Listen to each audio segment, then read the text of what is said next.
What's up, guys? Colby here with Roadside Showcase. Finally back. Finally got a new location. I'm here in Clear Lake, Iowa, and we are here because this building, along with the town in general, has a pretty big significance to rock and roll history. The back of the building is very unassuming. You know, this could be any concert hall or venue, but this, of course, would become the final performances of Buddy Holly, Richie Valens, and J.P. Richardson, also known as the Big Bopper. Here's the front of the building, the Surf Ballroom, which is actually now a National Register of Historic Places, so kind of a big deal. And this is all very vintage right here. I don't think this has changed very much since the 50s.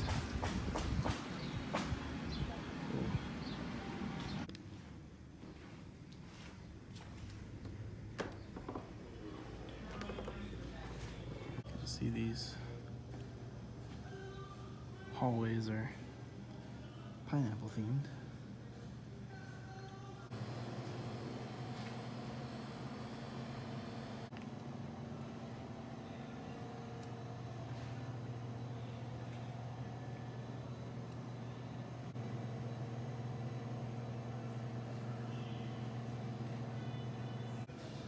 There's the stage right there. And then, of course, this is where the performers would have waited to go on.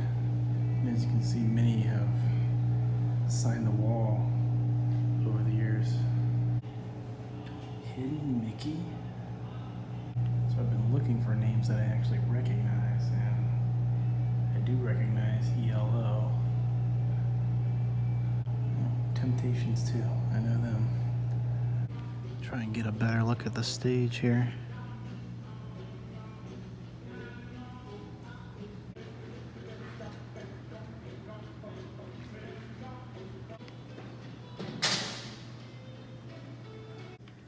And this would have been the phone that Buddy Holly would have made the call to his wife. The last call he ever made.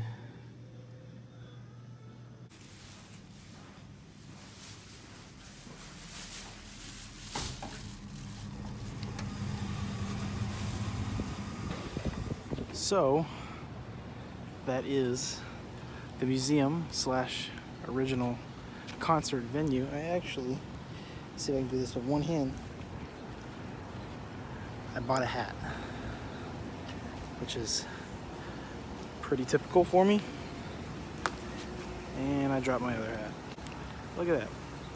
I'm official now. And look at this. Look at these cool cars right behind me. Look at those cool old cars.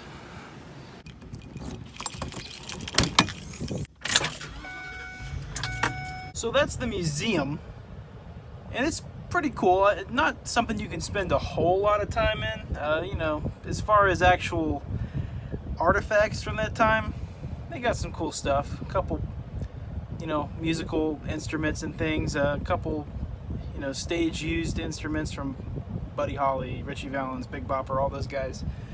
But you know, something you can knock out in 30-45 minutes if you want to be really thorough. Just the cool thing about it is just the significance of the building. That alone for me made it worth the trip.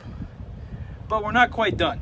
Just about 5 miles up the road is the memorial near the crash site of the plane. And I don't know when I'm going to be back here, and I just want to make sure that I go and see it. As kind of macabre and eerie as it is, just being inside of that museum, I got kind of like an eerie feeling just knowing that this was the last place these such influential musicians performed. I mean, it's kind of crazy. So anyways, we're going to travel a little bit farther north up on Interstate 35 and find the original crash site. So here we go.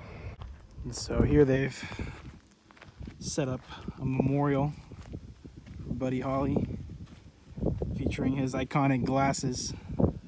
Wow, these are legit dandelions. You know, we don't have them this good in Florida. Look at that.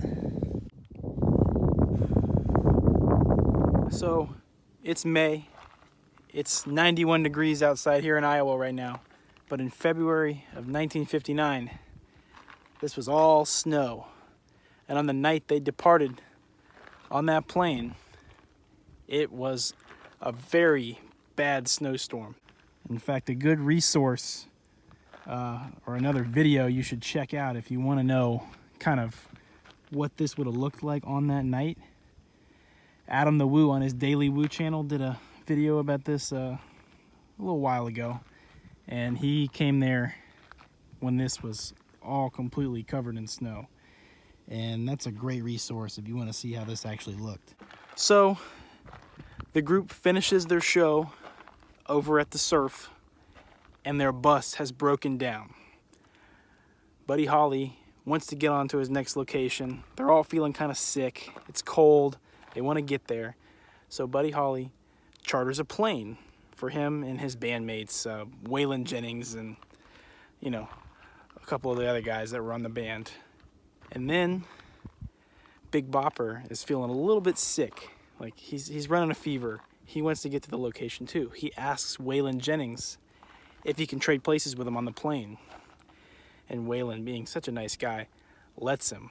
And then Buddy Holly's other bandmate, Tommy Alsop, offers to do a coin flip with Richie Valens to see who gets the other spot.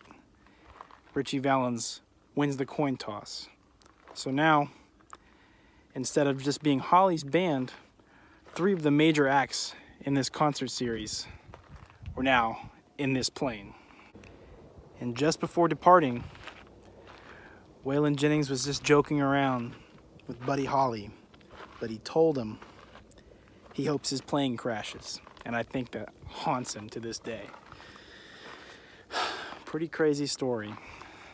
So the actual crash site's a little ways walk up this way. We're gonna go try and get down there and check out the memorials that people have put up. So as far as I can tell, this is all on private property. So nice of whoever owns this land, nice of them to allow people to walk out here and set up their memorials and things like that, because this could have easily been completely closed off. All right, I think we might be coming up on it here.